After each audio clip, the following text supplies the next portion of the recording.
Virginia here with Jenny Lee Gems. Several have asked for information on how I created Every Woman pine needle doll, so here we go. These are the materials that I received in my challenge packet from the Pacific Northwest Quilt and Fiber Museum. Various pieces of red fabric, gold lame, black and gold scallop, and round lace. The round lace was attached to the scallop, but I separated it out.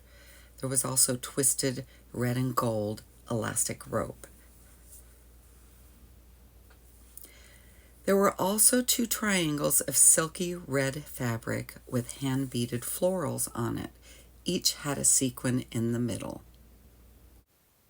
My first move was to separate out the black and gold lace by carefully cutting it apart, creating 6 circles. I then resined the 6 lace circles and drilled holes all around. I did this knowing I was going to create large crevices and use them as focal points.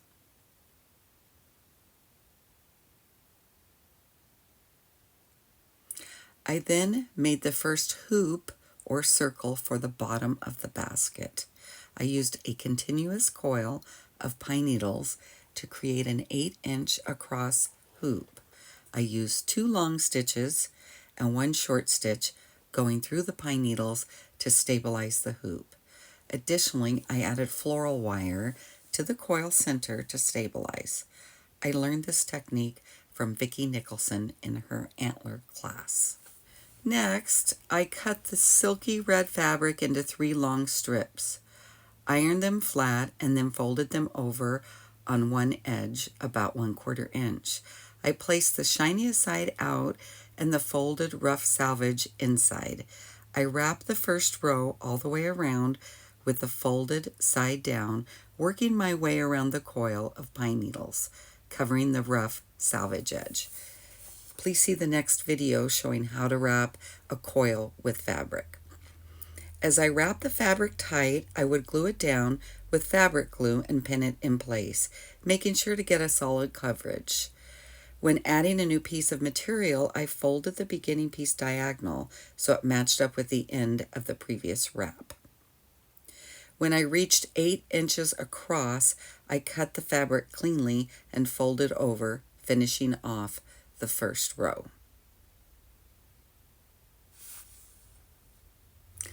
On the next 3 rows, I used the basic or simple stitch, going through the top part of the pine needles on the lower coil to stabilize the bottom of the dress portion.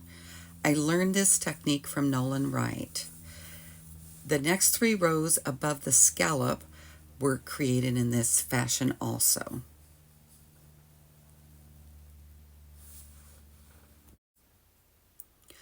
On the 4th row, I measured out and attached the 6 resin pieces of black lace. I attached them by sewing through 3 of the lower holes in the resin lace circles. Next, I started wrapping the 5th row with waxed thread. I used the wrapping stitch as I knew it would be attached to the top of the 6 lace circles, the same way I did below. Wrapping the coil provides a solid surface to easily attach stitches. The 5th row was used to create the scallop shape over the 6 lace circles, attaching at various points to create the scallops. The 6th row was another wrapped row, attaching at various points to create crevices for embellishment. I used 3 stitches at each point to attach and let them shape to a scallop as below. I like the wave of the scallop much better than straight across.